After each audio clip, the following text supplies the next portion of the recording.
그다음 문제가 우리나라는요 미세먼지 초미세먼지가 심각한 나라 중 하나입니다. 사과만 담근 다음에 일반 키친타올 헹구잖아요. 예. 꾸정물로 바뀝니다. 초, 베이킹소다, 네. 밀가루가 가장 유명합니다. 네, 그러니까요. 식약처에서 뭐라고 했냐면 잔류 농약에 대해서는 이 세 가지가 크게 효과가 없다고 발표를 했어요.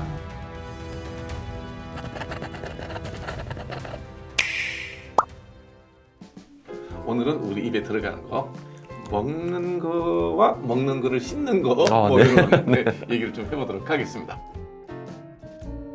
네, 아무튼 네. 불러주셔서 감사드리고요. 네. 저도 저번 시간에 네. 셀코TV 나온 거 너무 재밌었다고 해주셔가지고 그래요? 네, 저도 너무 감사하네요. 오늘 기대하고 왔습니다. 네, 저희들이 우리 강 교수님이 갖고 있는 숨어있는 그런 끼를 오늘 찾아서 재밌는 방송 해보겠습니다. 감사합니다. 근데 잠깐만요. 이게 앞에 있는 거 이게 뭐예요?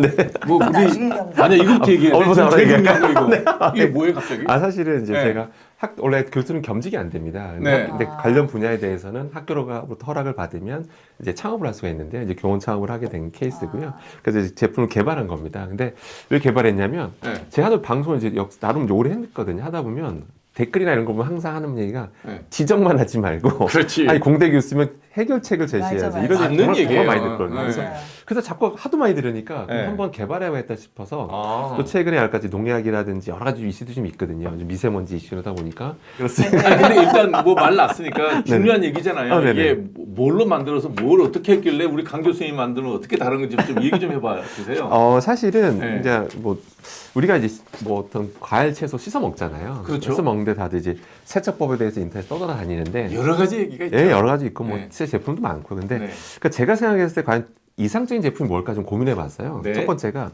과연 예를 들어서 농약을 100% 제거하려고 마치 벼룩 잡겠다고 초가상가 탈 수는 없잖아요. 뭐 하루 종일 씻으면 다. 그럼 맛이 없어요. 네, 맞습니다. 네. 그래서 최대 어차피 농약이라는 게 정부가 허용한 기준치가 있거든요. 농부분들도 다 기준은 지키잖아요. 네, 맞습니다. 네. 그렇기 때문에 저는 일단 너무 공포심 가질 필요 없는데 네. 최대한 저감해서 먹자라는 게 중론이거든요. 네. 그래서 최대한 농약을 저감하고 네. 근데 문제가 뭐냐면 요새는 우리나라는 미세먼지, 초미세먼지거든요. 그게 거 안에 중금속이 너무 많이 묻어 있어요. 노출돼 있으니까. 너무 노출되니까 네. 실제 얼마나 심각하냐면 제 제품으로 사과만 담근 다음에 일반 키친타올 헹구잖아요. 예. 꾸정물로 바뀝니다. 정말 오늘 집에 가서 그래요? 가져가셔서 한번 해보시면 그 정도로 심각합니다, 우리나라가. 사과를 깎아 먹어서 잘 깎긴 잘 깎아. 네. 근데 이거 그냥 미세먼지 문제가 그냥 중금속이잖아요. 그래서 중금속을 최대한 제거하자는 게 목표였고요. 네. 그다음에 이런 저도 환경을 생각해야 되잖아요. 그래서 생분해되는 거, 생분해성 100% 아. 생분해성이어야 되고, 그다음 혹시라도 이게 잔류했을 때 우리가 먹을 수 있는 거잖아요. 네. 100% 먹을 수 있는 성분을 기반으로 만들어야 된다는 생각을 가지고 개발하게 된 거죠, 사실. 자부터 밥 비벼 먹으면 아, 그것까지는 네, 추천드리고 싶진 않은데. 네네. 그리고 그러면 우리가 하나 사면 네네. 저처럼 과일 많이 먹고 야채 많이 먹는 사람이면 얼마나 쓸 수 있어요? 기간. 저희가 대충 계산해 보면요, 뭐 하루에 보통 한두 번 쓰거든요, 솔직히. 이걸 매일 그러니까 과일을 그렇죠. 하루 세끼 닦으시는 그렇죠. 많지 않잖아요. 예. 세보니까 석 달, 넉 달 정도 쓰는 것 같더라고요. 예. 그렇구나. 네. 그러면 잘 되지. 맞습니다. 근데 진짜 여러 가지 고민 끝에 나온 세제니까 좋을 것 같아요. 예, 진짜. 근데 신경 써서 막 예, 매일 아침에 예, 제 맞아요. 자녀가 이걸로 씻어서 먹습니다. 아, 네, 네, 제일 그 정도. 중요한 거 우리는 그보다 쌀을 많이 쓰잖아요. 네, 맞습니다. 쌀 씻을 때 써도 돼요?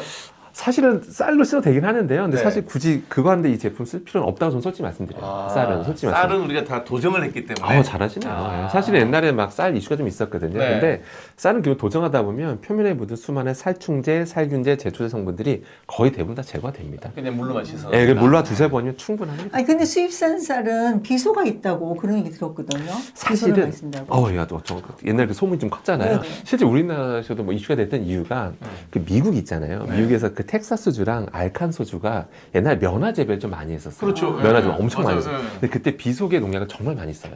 그러다 보니까 토양에 엄청 잔존하는 거예요. 아. 그 상태에서 나중에 쌀 재배를 하니까 난리가 난 거죠. 거기서 이제 비소 농도가 높게 나와서 이슈가 됐는데요. 이제 시간이 좀 많이 흐르고 나서 이제는 뭐 그렇게까지 비소가 이슈가 크게 되지는 않고 있고요. 근데 우리나라에서 나온 쌀도요, 당연히 비소가 나옵니다. 그러니까 비소 나온 게 이상한 건 아닙니다. 비소를 쓴다는 거잖아요. 아니 그러니까 토양에 잔존하고 잔존하게 네. 해야 돼 흡수되는 건데, 근데 다행히도 우리나라가 그렇게 허술하진 않아서 그 무기 비소에 대해서는 0.2 ppm. 관리하고 있어요. 이걸 넘는 거는 절대 판매도 안 되는. 랜덤으로 샘플링 했을 때 맞습니다. 그래서 0.2 ppm을 관리하고 있어서 아직도 우리나라가 쌀을 많이 먹지만 그래도 막 하루 이만큼 먹지는 않잖아요. 그렇죠. 많이 먹어야 두 끼, 뭐 두 그릇인데. 그렇죠, 맞아요. 그래서 현재 이 정도 섭취하고는 크게 문제 안 삼고 있습니다. 저도 이 정도는 뭐 크게 문제 안 삼는 편입니다. 저도 뭐 먹는 거 갖고 별로 걱정 없이 먹었는데 그러면 어떻게 씻어야 돼요? 이거 쌀 씻을 때? 그래서 뭐 예전에는 막 저도 초등학교 때 뭐 10번씩 씻어라 뭐 이런 얘기 들었었거든요. 근데 솔직히 요즘 그렇게까지 안 하셔도 됩니다. 옛날 왜 10번씩 씻으라 말이 나왔냐면 옛날에 도전 기술이 안 좋았던 시절이 있어요. 예. 그러니까 10번 정도 해야지만 이물질이나 불순물 제거됐었거든요, 실제로. 근데 지금 도전 기술이 너무 좋아져서 10번 필요 없고요. 한 두세 번이면 충분합니다, 제가 봤을 때. 내가 그거 안 들어도 다 알아서 두세 번만 딱 씻어. 아, 잘하셨습니다. 그리고 자기 전에 밥을 또 이렇게 담궈 놓잖아, 쌀을. 쌀 불려야지 밥이 잘 되지. 불리면 어때? 그 안으로 뭐 이렇게 들어가지 않아요, 거꾸로? 그거는 보통 많은 분이 오해하시는 게 불려놓으면 세척이 잘 된다고 생각하는데 세척 효과보다 맛있어져요, 밥이. 네, 밥이 실제 맛있으라고 하는. 나 세척 맞습니다. 아니야. 맛있어. 맛있어. 정확하게 당연하죠. 이해하셨습니다. 아니 그거는 오래 밥을 해보면 알아요. 네, 아니, 잘하시네. 네. 불리면 나는 네. 그 틈으로 네. 그 덜 씻은 게 들어가잖아요. 네. 근데 실제로 이게 침투가 잘 돼요. 잘 돼서 그 상태에서 딱 열이 가해지면 골고루 덮여져가지고 맞아요. 실제 더 찰져요, 더 부드럽고. 그래서 실제 맛있어집니다. 네, 맞아요. 정말 잘하신 거예요. 오늘 아침도 맛있게 먹었는데 그래서 불려놓은 거고. 아, 자기는 한두 가지 덧보는 게 아니야. 나 때문에 진짜. 정말 대단하신. 근데 네. 아까 저기 씻으면 저기 그 구중물이 나온다 그랬는데. 이걸로 씻으면. 네. 이걸로 씻으면. 근데 우리가 야채 채소. 과일 같은 거 주면서 이거 유기농으로 재배한 껍질째 씻어서 그냥 드셔도 돼요. 그러는데 그걸 어떻게 생각해요? 사실 반은 맞고 반은 틀린 것 같아요. 그 이유가 뭐냐면 네. 유기농이라는 게 정의가 어떤 비료, 화학, 농약 절대 쓰면 안 되는데 천연 살충제로 허용된 게 좀 있어요. 예. 그 정도 뿌려도 되고 첫 번째. 그다음 문제가 우리나라는요. 미세먼지, 초미세먼지가 심각한 나라 중에 하나입니다. 잘 아시는 것처럼. 뭐 저기 이웃이 뭐 모진 이웃은 그렇죠. 네, 맞습니다. 그다음에 잘하면서 유기농을 하더라도 어마어마합니다. 초미세먼지, 미세먼지 묻어 있어서 그렇지. 중금속이 너무 많아요. 농약 안 뿌렸다고 거기에 중금속이 안 들러붙지 맞습니다. 네. 그래서 실제 채척해 보면 시커멓게 나올 때가 많아요. 그래서 근데 가끔 이제 관리 잘 되거나 오염도가 없을 때 재배됐던 거는 깨끗해서 물로만 해도 되는 경우가 있긴 있어요. 제가 네. 봐도. 근데 일반적으로는 오염도가 심하기 때문에 세척을 잘 하시는 게 중요합니다. 유기농이라 하더라도. 그러니까 세척을 우리가 이렇게 과일을 닦을 때 거기다가 세제 쓰지는 않거든요. 맞습니다. 그냥 물로다가 이렇게 네. 손으로만 헹구고 마는데. 네네. 그럼 그걸로 좀 부족하다. 그러니까 뭐 인터넷 찾아보시면 물로도 충분하다는 경우가 있는데 네, 그것도 네. 반은 맞고 반은 틀려요. 그러니까 무슨 얘기냐면 오염도에 따라서 다 달라요.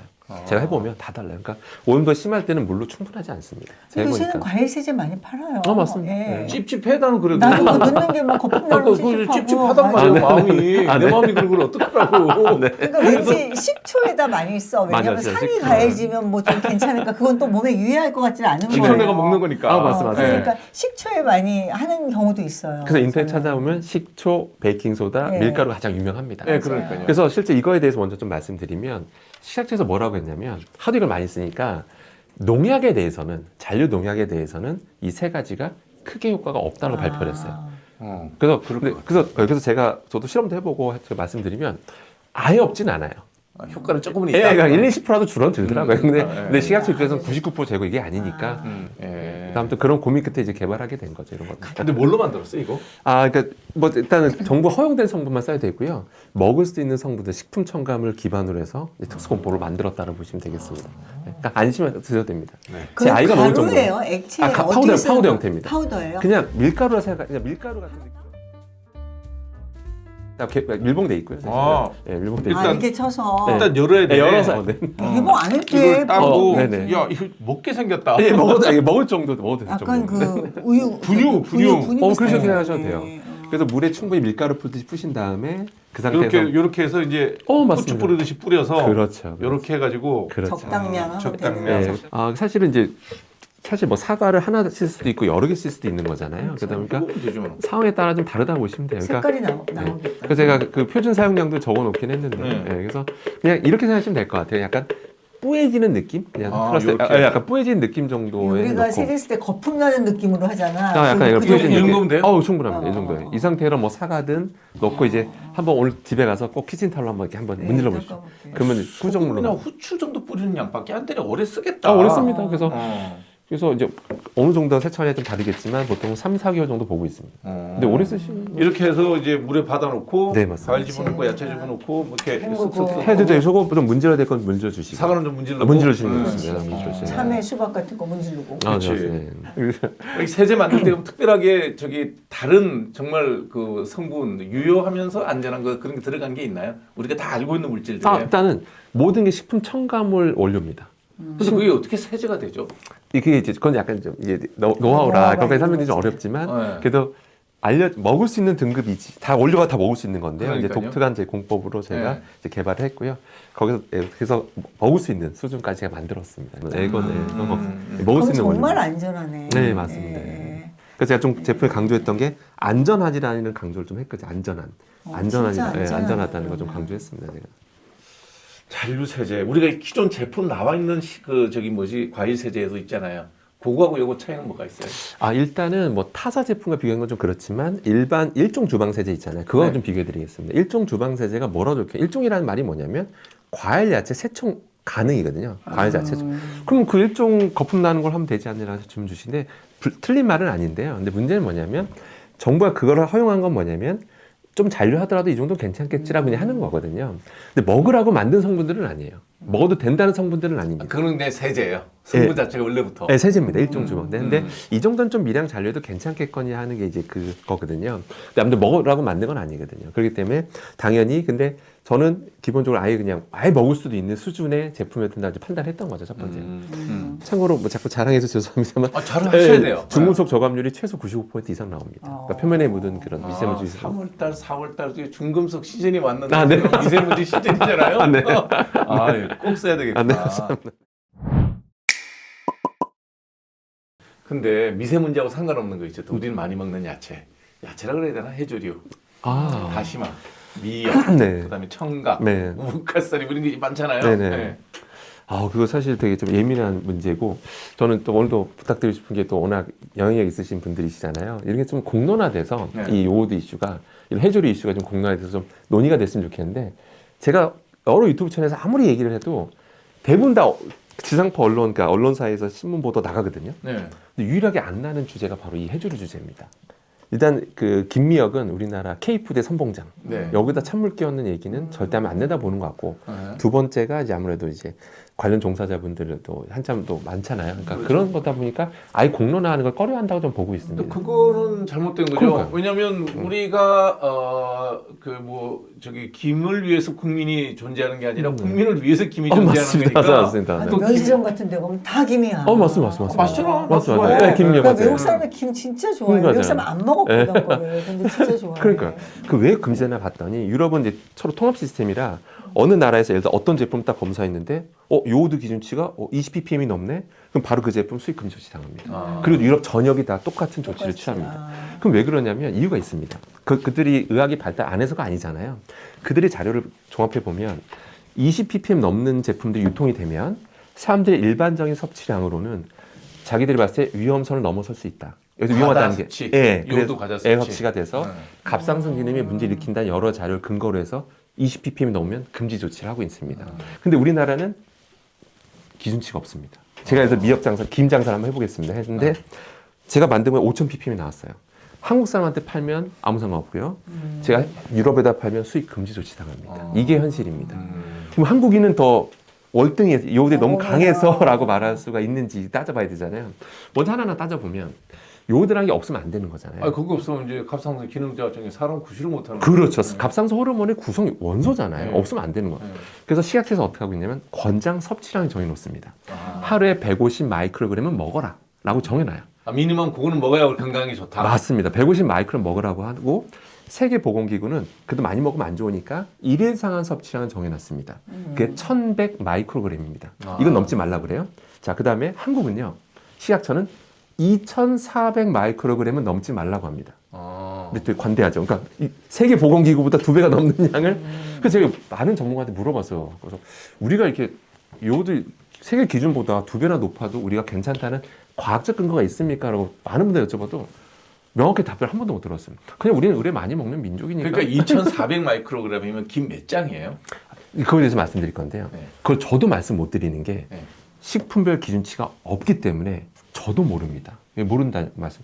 제가 아까 말씀드린 대로 김한정 그 용매 추출하면 나오잖아요. 자, 그럼 따져볼게요. 그러니까 이게 무슨 말이냐면 제가 아까 김 장사를 해볼게요.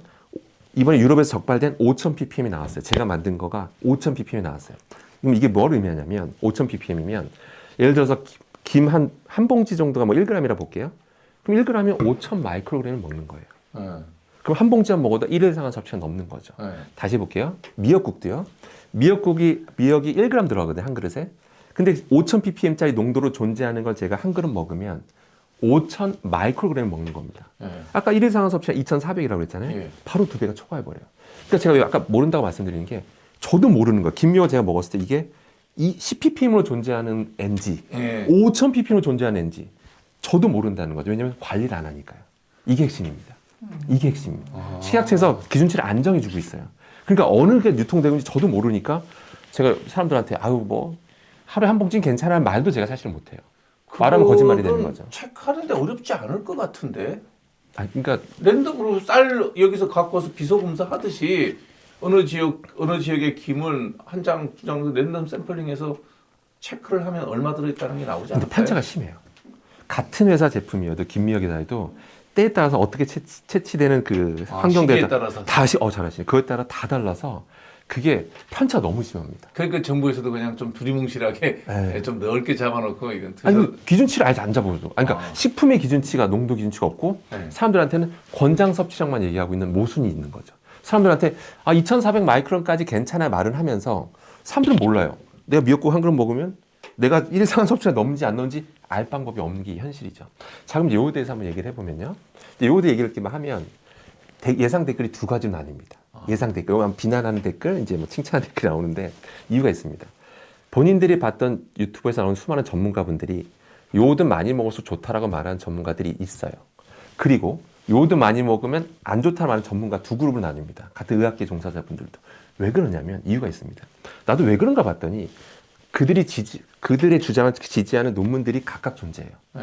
요오드를 아무리 많이 먹을수록 좋다라는 논문이 있고 요오드를 많이 먹으면 안 좋다는 논문들이 있어요. 상반되는 게 있다 보니까 어느 논문을 받느냐에 따라 전문가 의견이 달라집니다. 이게 핵심이에요. 이런 혼란스럽잖아요. 이렇게 혼란스럽잖아요. 그러다가 2023년도에 삼성서울병원에서 충격적인 논문을 발표합니다. 두 가지가 충격적인데 첫 번째, 과연 우리나라가 갑상선암이 많이 걸리는 이유는 검사를 많이 해서일까? 이게 그분이 의문이었어요. 네. 정말 검사 다들 그 얘기하잖아요. 초음파 검사 많이 해서 그러라고 하잖아요. 그때 그분이 보니까 정기 검사를 안 하는 집단들, 젊은 사람들 있죠. 젊은 사람들도 몸 이상해서 병원 가서 정밀 검사 해보면 갑상선암 걸릴 때 있잖아요. 근데 그 비율을 보니까 다른 나라보다 우리가 높더라. 어허. 그럼 뭔가 이유가 있는 거죠. 우리나라가 갑상선암 잘 걸리는 이유가. 네. 그 이유를 이제 많은 사람들이 요오드를 너무 많이 먹는다. 해조류를. 세계 섭취량 1위입니다. 해조류 섭취량. 그럴 거예요. 1등이에요. 예. 일본보다 많이 먹어요. 그 중에 제가 1일 거예요. 그러니까 일본보다 많이 먹어요. 네. 참고로. 그럼 진짜 요오드와 관련이 있을까라고 봤는데 기존의 논문들은 일관성이 없더라. 네. 그럼 왜 일관성이 없을까를 본 거예요. 왜 없을까 봤더니 그동안 요오드 검사를 너무 단순하게 했다라는 거예요. 아. 그러니까 소변 검사예요. 소변 검사에서 요오드 농도를 보고 보니까 일관성이 없더라. 왜냐면 정기 검사하기 전에 그 전에 딱 금식하기 전에 물을 진짜 많이 먹었던 사람이 있고 또 저처럼 땀 많이 나는 사람은 땀을 더 많이 나는 사람도 있잖아요. 그러니까 땀을 너무 많이 나면 희석되잖아요. 해석되죠. 소변이 농축되죠. 그렇죠. 그러니까 일관성이 없더라는 거예요. 네. 그래서 이 사람이 이 연구진 뭘 보냐면 삼성서울병원에서 이건 보정해서 봐야 된다. 네. 크레아틴이라고 아시죠? 네. 크레아틴으로 보정해서 봐야 정확하다고 본 거예요. 그건 맞는 말씀이에요. 네, 맞아요. 그걸로 최초로 합니다. 그래서 네. 삼성서울병원에서 신규 갑상선암 환자, 멀쩡한 환자를 비교합니다. 암 걸린 사람도 있잖아요. 그 사람들과 비교를 했더니 세계 최초로 크레아틴으로 보정하니까 요오드에 많이 노출된 사람일수록 갑상선암이 실제 상관관계 있다라는 것을 최초로 밝힙니다. 그러니까 요오드를 지나치게 많이 먹으면 갑상선에 안 좋다라는 거를 명확히 밝힌 거죠. 뭐든지 과해서 좋을 건 없죠. 맞습니다. 그건 뭐 상식적이죠. 맞습니다. 네. 그래서 제가 항상 주장하는 게 뭐냐면 관리만 하자는 거거든요. 예. 유럽이 20ppm으로 관리하잖아요. 그들은 관리하고 있는 거죠. 식품에 대해서. 우리도 관리만 해주면 예를 들어서 우리는 200ppm을 하자라는 거예요. 예를 들어서 200ppm이면 김미역 종사자분들이 자체 검사를 했더니 농도 너무 높게 나왔어. 그건 폐기하는 거예요. 네. 이렇게만 해주면 식약처에서 당당하게 우리가 관리하고 있으니 여러분의 일반적인 섭취량으로는 일일 상한 섭취량을 넘지 않습니다라고 말할 수가 있는 거죠. 근데 우리는 지금 그 말을 못해요.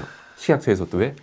식품에 대한 기준치가 없기 때문입니다. 만드는 거 어렵지 않을 것 같아요. 그리고 농도가 높다고 버릴 게 아닌 게요. 뒀다가 나머지 농도 낮은 거랑 희석해서 해서 제품 만들어도 되거든요. 그것도 한 방법입니다. 네. 그것도 한 방법입니다.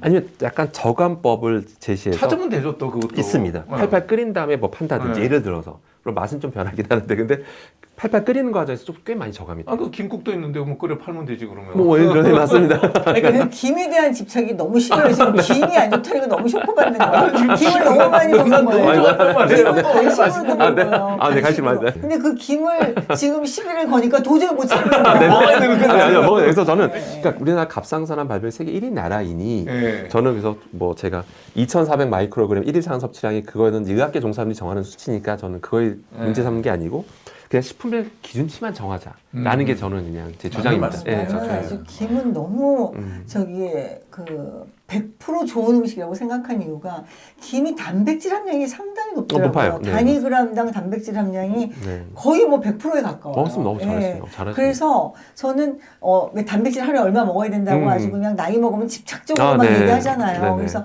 김에 저런 문제가 있다고 생각하니까 갑자기 더러 겁이 나는 거예요. 네. 이러니까 언론에서 쉬쉬하는 것 같아요. 그렇죠. 사람들이 이렇게 네. 하면 마치 김미역 먹으면 안 돼? 이렇게 생각할 수 있죠. 근데 사실 제 말의 주제 초점은 그게 아니잖아요. 그렇죠. 김미역은 좋은 건데 가끔 고농도의 제품들이 그러니까 돌아다니까. 밥도 많이 먹으면 살쪄서 당뇨 걸리니까 그렇죠. 밥을 세 공기만 먹으라고 맞아요, 소리 맞아요, 거랑 맞죠. 똑같은 건데 맞습니다. 예를 들면 이제 우리가 김을 많이 먹는다 그래야 하루에 한 장 내지 두 장이거든요. 그 두 장의 범위가 안전한 범위가 되게끔 정부에서 그 정도 관리하는 게 그러니까요. 뭐 이거 김농사 짓는 분들한테 어민들에게 뭐 무슨 피해가 되겠어요? 맞습니다. 네. 네. 그러면은 이런 문제들이 있으면 그냥 조리 과정에서 요오드 함량을 낮춘다든가 이런 혹시 조리 방법에는 뭐 좋은 거 없어요? 끓이려는 거 아니에요? 참고로 미역국은 확실히 답이 있습니다. 확실히 실험을 해보면 미역국 팔팔 끓이잖아요. 네. 그때 안에 성분들이 이것저것 빠져나오면서 요오드 성분도 많이 빠져나옵니다. 그래서 미역국 드실 때 그냥 건더기 위주로 드시는 식습관. 그게 최고겠네요. 동물에 들어가 미역을 있을 한번 데쳐서 끓이면 되겠네. 그것도 그건 한번 좋겠다. 그거 좋겠다. 근데 맛은 좀 변하긴 할 텐데 약간 그렇죠. 옛날 뭐, 약간 좀 밍밍할 것 같긴 한데 해도 한번 데치면 이제 그럼 됩니다. 빼고 맞습니다. 그다음에 이제 국을 끓이면 되겠네. 맞습니다. 내일부터 조리법 바뀌자. 조리법 바뀌셔야 돼요. 아우 대기하세요. 또 하나 늦은 거 아니야 단계가. 아이고 또 됐어. 하나 늘어.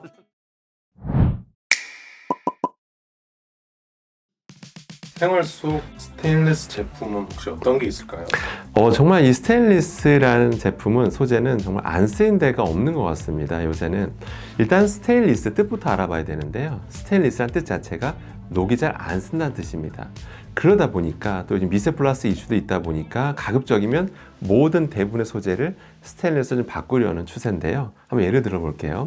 일단 냄비, 여기 뭐 스테인리스 냄비 너무 많이 쓰죠. 그다음에 프라이팬 많이 쓰고요. 물론 프라이팬에다 뭔가 코팅에 또 추가로 쓰기도 합니다. 텀블러라든지 뭐 식기류라든지 정말 다양한 분야에서 스테인리스 우리가 접하게 된다고 볼 수 있죠. 스테인리스 하면 떠오르는 연마제, 도대체 연마제가 어떤 걸까요? 일단 연마제라고 하는 거는 일단 뭔가 깎는다는 뜻이거든요. 그래서 연마한다는 자체가 깎는다고 해서 뭔가 부드럽게 만든다 보시면 됩니다. 근데 부드럽게 만들면서 동시에 광택까지 낼 수 있거든요. 그러면 이제 새로 산 스테인리스 제품을 그냥 바로 사용해도 괜찮을까요? 일단은 제품을 구매하셨는데 특별한 언급이 없으면 무조건 세척을 하셔야 된다고 보시면 됩니다. 그럼 이제 세척을 하라고 말씀드리면 대부분 분께서 당연히 닦는 건 저도 안다라고 말씀하세요. 그래서 보통 주방세제로 닦거나 식기세척기 이제 들여보내죠. 그러면 이제 다 깨끗하다는 생각을 하십니다. 그런데 거기서 이제 우리가 많은 오해를 하게 되는 거죠. 일반 주방세제를 안 닦이는 것들이 있습니다. 남아있게 돼요. 그것이 바로 연마제입니다. 연마제는 주방세제로 닦이지 않습니다. 그 미세한 입자가 스테인리스 홈 사이사이 굉장히 강하게 결합되어 있거든요. 그래서 일반 주방세제는 닦이지 않는다라고 보시면 됩니다. 그래서 여러분들께서 뭐 다이소라든지 이런 용품점에서 한번 스테인리스 제품 사신 다음에 한번 주방세제 한번 닦아보세요. 충분히 닦아보세요. 그 다음에 건조한 다음에 키친타올에다가 식용유를 한번 묻혀보신 다음에 다시 한번 닦아보십시오. 분명히 닦았던 건데 식용유로만 한 번만 이렇게 묻혀봐도 새카맣게 무언가 묻어나오는 것이 있습니다. 그게 바로 연마제라고 보시면 되겠습니다. 그러면 연마제 안 쓴 건 괜찮냐라고 뭐 이렇게 말씀하신 경우도 있는데 그래도 여러 가지 뭐 금속 분진들이 묻어있는 경우도 있고요. 뭐 포장하는 과정, 이동하는 과정에서 여러 가지 이물질들은 당연히 묻어있기 때문에 기본적으로 세척을 하고 쓰셔야 된다는 것은 꼭 명심하셔야 되겠습니다. 그럼 혹시 연마제를 제거하지 않고 사용하면 우리 몸에 어떤 영향을 줄 수 있을까요? 일단은 무언가 묻어 있다는 말씀드렸잖아요. 연마제가 묻어 있는데 일단 연마제로 무엇을 많이 쓰는지 알아봐야 되는데요. 사실 정말 많은 종류가 있습니다. 그런데 대부분 여러분이 시중에 접하는 제품들은 주로 뭘로 연마를 하냐면 대표적인 게 탄화규소가 있습니다. 탄화규소가 있고 그 다음에 산화알루미늄, 이 두 가지가 거의 대부분이라 보시면 되는데요. 각각 이제 이런 것들이 남아 있게 되고 계속 우리가 거기다 음식물을 담는 과정에서 조금씩 떨어져 나오거든요. 그렇게 해서 먹게 되는 건데요. 일단 독성을 하나하나 알아보겠습니다. 먼저 탄화규소는요, 일단 국제암연구소 기준으로 등급이 높아요. 2의 등급으로 분류가 되어 있는데, 근데 기본적으로 그것은 약간 폐독성을 좀 기반으로 했다 보시면 돼요. 왜냐하면 이런 연마제라는 게 사실 가장 우리 호흡기로 들이마실 가능성이 높은 분들이 바로 작업자분들이잖아요. 그러니까 작업자분들의 그 안전을 위해서 검사를 해보고 독성 결과를 해보니까 조사를 해보니 어떤 폐에 확실히 어떤 독성이 있고 암도 유발할 수 있는 가능성이 돼 있어서 국제암연구소에서도 2A 등급으로 이제 분류를 해놓고 있습니다. 근데 어떤 분도 이렇게 말씀하세요. 아, 그건 폐독성이기 때문에 먹는 건 괜찮다라고 말씀하시는 분도 계신데, 아, 그건 사실이 아닙니다. 그 이유가 뭐냐면 기본적으로 이게 약간 들이마실 가능성이 있다 보니까 폐에 대한 연구가 많이 됐는데요. 근데 섭취 관련된 연구는 충분히 안 됐습니다. 그냥 동물 실험에서 그냥 왕창 먹여본 게 다고요. 근데 우리가 실제 그거를 하나 먹진 않습니다. 음식물과 같이 들어오잖아요. 그러면 여러 성분과 같이 있을 때 들어오게 됐을 때 나타나는 효과, 즉 복합 독성을 봐야 되는데 복합 독성에 대해서 연구가 거의 안 됐습니다. 어떻게 보면 거의 안 된 게 당연한 걸 수도 있어요. 왜냐하면 이것은 먹으라고 만든 게 아니거든요. 그러니까 복합독성 연구를 다양하게 할 필요가 없었던 거죠, 그동안. 그런데 실제 이렇게 섭취돼서 들어올 가능성이 있기 때문에 복합독성을 봐야 되는 거거든요. 그래서 연구가 충분히 안 됐기 때문에 결론은 먹으면 안 되는 거겠죠. 그 다음에 산화알루미늄 한번 살펴보겠습니다. 산화알루미늄에 대해서 먼저 살펴보면 일단 알루미늄이라는 성분 자체는 여러분이 어느 식품을 드셔도 심지어 커피를 드셔도 초극미량이지만 알루미늄 성분은 좀 남아 있습니다. 그러니까 여러분들이 어떤 음식을 드셔도 아주 극미량 먹는 거거든요.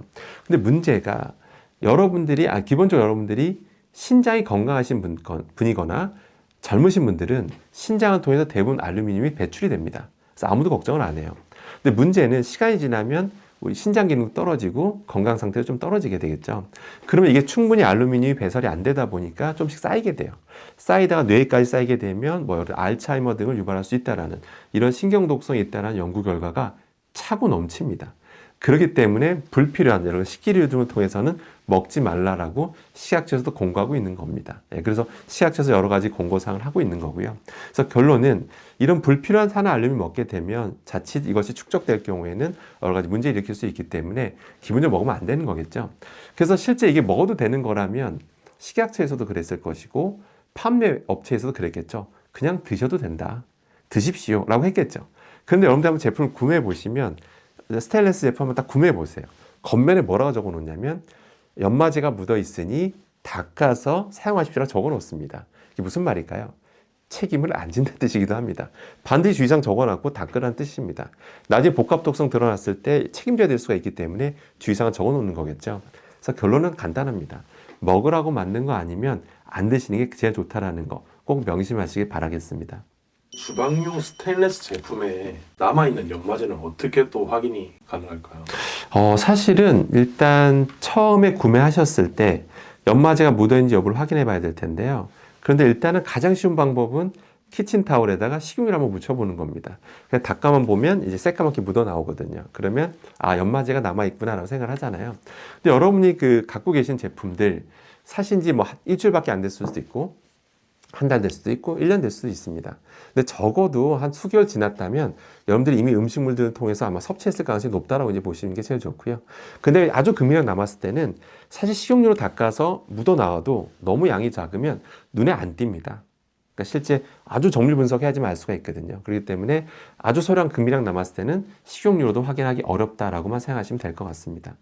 사지선다인데요. 네네. 눈에 보이는 게 1번 식용유, 2번 주방세제, 3번 베이킹소다, 4번 식초. 네. 교수님은 어떤 선택을 하세요? 일단 주방세제로는요. 일단은 연마제 제거 안 됩니다. 첫 번째고요. 그다음 두 번째는 주방세제로는 미세하게 남아있는 강하게 껴있는 그런 미세하게 남아있는 잔류 음식물들이 또 100% 제거 안 됩니다. 제거됐다면 이미 사전에 세척했을 때 식기세척에 들어가 나갔을 때 이미 다 빠져나와야 되는데 그렇게 세척했어도 불구하고 잔류물들이 있다라는 걸 제가 실험적으로 직접 증명했거든요. 그렇기 때문에 주방세제는 그런 연마 제거나 미세하게 껴있는 잔류 음식물 제거에는 아주 효과적이지 않다라고 보시면 되고요. 그런데 연마제 제거 측면에서만 일단 봤을 때 식초나 베이킹소다를 넣고 팔팔 끓이게 되면 제거되는 건 맞지만 그 방법 자체가 안전한 방법은 아닙니다. 실제 뭐 그냥 눈도 따갑고 막 매캐한 냄새가 계속 맡으시거든요. 몸에 좋지 않습니다. 그렇기 때문에 이왕 쓰셔야 된다, 사용하셔야 된다면 식용유로 하시는 게 제일 낫겠습니다. 근데 그렇게 하면 효과 있는 건 맞는데 역시 100% 제거는 안 됩니다. 저희가 해보면 그냥 이런 육안으로 봤을 때 그러니까 휴지에 묻혀서 이렇게 식용유 묻혀서 했을 때 여기 묻어나오지 않을 정도 실제로 미세하게 껴있는 거 아주 작은 것들까지는 다 제거 안 되더라고요. 남아있는 거 저희가 확인한 바가 있고요. 그래서 일상적으로 할 수 있는 방법, 최선의 방법 중에 하나다라고만 생각하시면 좋고요. 자, 이제 스테인리스를 쓰다 보면 부식이 일어나기도 하던데 혹시 왜 그럴까요? 사실 이게 굉장히 중요한 질문이신데요. 일단은 스테인리스가 뜻 자체가 부식이 잘 안 일어난다는 뜻이잖아요. 스테인리스란 말 자체가. 근데 많은 분들이 오해를 하세요. 부식이 영원히 안 일어난다고 생각하시는데 그렇지가 않습니다. 부식이 영원히 안 일어났다면 스테인리스 등급이라는 것도 없었겠죠. 가끔 어떤 회사 제품 이런 경우 있지 않습니까? 되게 비싸게 팔면서 우리 스테인리스 제품은 등급이 높은 겁니다. 굉장히 하이 퀄리티 스테인리스이기 때문에 부식이 잘 안 일어납니다 라고 광고하기도 하죠. 그럼 그 얘기는 무슨 얘기일까요? 부식이 일어날 수 있다는 얘기겠죠. 실제 일어납니다. 당장 남성분들은 면도기 많이 쓰시잖아요. 면도기 많이 쓰시는데 면도기 조금만 관리 잘못하면 이렇게 부식이 일어났던 거 다 한 번쯤 보셨잖아요. 뿐만 아니라 이런 냄비 같은 것도 이게 제품 초기 한 1, 2년 때까지 문제가 없는데 오래 쓰다 보면 가끔씩 불그스름한 게 막 올라오는 게 본 적이 있으실 거예요. 그 부식이 일어난 겁니다. 실제 일어나고요. 저만 해도 살면서 한 2번 정도 이게 부식돼서 버렸던 적이 있는데요. 그 이유가 오래 사용하다 보면 스테인리스 그 흠집이라고 하죠. 흠집이 점점 늘어납니다. 근데 눈에 보일 정도로 늘어날 정도면 눈에 안 보일 정도로 작은 흠집은 얼마나 많을까요? 정말 많습니다. 그 특수현미경을 바라보면 미세한 흠집은 계속 엄청 늘어난다고 보시면 돼요. 왜 그런 걸까요? 여러분들 계속 수세미로 이렇게 문지르시잖아요. 세척할 때, 뭐 빡빡 문질 때 많잖아요. 그러면 그런 과정에서 미세하게 흠집이 계속 늘어나요. 그 흠집이 많으면 뭐가 문제냐면 표면적이 늘어납니다. 표면적이 늘어나게 되면 미세한 음식들이 낄 수가 있어요. 그게 오랫동안 붙어 있게 되면 점점 그 표면에 코팅된 것들을 없애는 데 영향을 주게 됩니다. 그래서 결국 스테인리스 수명이 줄어든다라고 보시면 돼요. 그래서 결론은 세척이 중요하다라는 겁니다. 제품 처음 샀을 때도 세척이 중요하지만 여러분들이 갖고 계신 그런 비싼 스테인리스 제품의 수명을 늘리려면 어떤 관리가 중요하다고 보시면 돼요. 그러면 잠깐 스테인리스 등급이 있다고 말씀드렸죠. 보통 시중에서 보는 스테인리스 등급은 3가지 등급이 있습니다. 200개, 300개, 400개로 보통 분류를 합니다. 보통 여러분들이 막 고가입니다, 비쌉니다, 비싼 거라 뭐 부식이 안 일어납니다 하는 것들은 보통 300개 제품이라고 보시면 돼요. 근데 시중에서 가장 많이 보시는 건 200개 제품이라고 보시면 되고요. 그다음에 400개 제품은 좀 강도가 센 거라고 이제 보시면 됩니다. 면도기에 많이 쓰는 거라고 보시면 되는데 200개 제품 부식이 상대적으로 잘 일어나기 때문에 관리가 특히 더 중요하고요. 300개 제품이라 하더라도 부식이 상대적으로 안 일어나는 거지 영원히 안 일어난다고 생각하실 필요는 하시면 안 되고요. 부식은 일어날 수 있습니다. 그래서 관리는 필요하다라는 겁니다. 그래서 잔여 음식물 제거에 신경 쓰셔야 된다라는 거 꼭 명심하시기 바라겠습니다. 요즘 가져오신 제품 한번 설명 한번 부탁드립니다. 네. 그래서 오늘 제가 또 본인에게 제품 광고를 하게 됐는데요. 사실 연마제 제거라는 거는 어떻게 보면 제품 초기에만 필요한 거잖아요. 근데 스테인리스는 아까 말씀드렸죠. 부식이 일어날 수 있다라고. 영원한 제품은 아니라고 말씀드렸습니다. 근데 부식은 왜 일어나냐면 바로 관리가 잘 못했을 때 일어납니다. 음식물들, 특히 우리나라 음식물들은 염도가 높고 산도가 높거든요. 그런 음식물들이 미세하게 껴있는 상태로 오래 머물게 되면 서서히 수명을 단축시킵니다. 부식을 유발할 가능성이 커지는 거죠. 미세한 부식도 눈에도 안 보여요. 미세한 그런 것들은. 그렇게 유발될 수가 있기 때문에 반드시 제거를 해줘야 됩니다. 사실 그 제품 구매하신 지 스텐 제품 구매하신 지 1년밖에 안 된 제품 뭐 그렇게 걱정하실 필요는 없는데 적어도 1년 넘어간 것들, 특히 2년 넘어간 제품들은 여러분 눈으로도 흠집이 많잖아요. 스테인리스 그 흠집이 너무 많이 눈에 보이면 미세 흠집이 너무나 많다는 뜻이거든요. 그러면 잔류 음식물들이 굉장히 많이 있습니다. 근데 제 제품으로 그거를 닦아주시게 되면 그런 것들이 다 떨어져 나옵니다. 떨어져 나오게 되고요. 물론 주방 세제를 마무리 한번 하셔야 됩니다. 그러면 잔류 음식물을 다 제거할 수 있기 때문에 부식될 가능성은 제로가 되는 거죠. 그럼 제품 수명이 늘어나는 겁니다. 여러분들이 비싸게 구매하신 스테인리스 제품이 한 2년 만에 부식이 미세하게 일어나면 속상하시잖아요. 근데 그 제품 수명을 늘려주는 그런 기능까지 있다라고 보시면 되겠습니다. 그래서 연마제 제거 및 어떤 제품의 수명을 늘려주는 관리제라고 보시면 됩니다. 그 다음에 제가 또 역시 공대 교수로서 환경도 생각해야 되잖아요. 다행히 제가 만든 어떤 이 성분은 생분해됩니다. 예, 자연에 흘러들어가도 생분해되는 친환경적인 제품이니까 그런 것도 염려 안 하셔도 되겠습니다. 혹시 이 제품을 구매하시게 된다면 한 2주에 한 번 정도 그냥 키친타올에다가 제 제품을 묻힌 다음에 한번 닦아주세요. 그럼 미세하게 남아있는 잔류물들을 다 제거할 수가 있습니다. 그 상태 다시 한번 식기세척기로 돌려만 주시면 주방세제 마무리해 주시면 제품 수명은 늘어난다 라고 보시면 되겠습니다. 요즘 이거 한 통 그러면 혹시 쓰면 한 뭐 1년 정도 쓸 수 있는 건가요? 근데 이게 사실은 이미 제가 이게 판매가 되고 있기 때문에 이 소비자분들이나 지인분들 반응을 보면 이게 너무 천차만별이더라고요. 그러니까 예를 들어서 이미 스테인리스 제품을 너무 많이 갖고 계셔가지고 이걸 이참에 다 관리해야겠다라고 하셔가지고 뭐 정말 제품 받자마자 그냥 다 한번 닦으셨나 봐. 그러니까 뭐 순식간에 3분의 1이 뭐 줄어들게 됐다.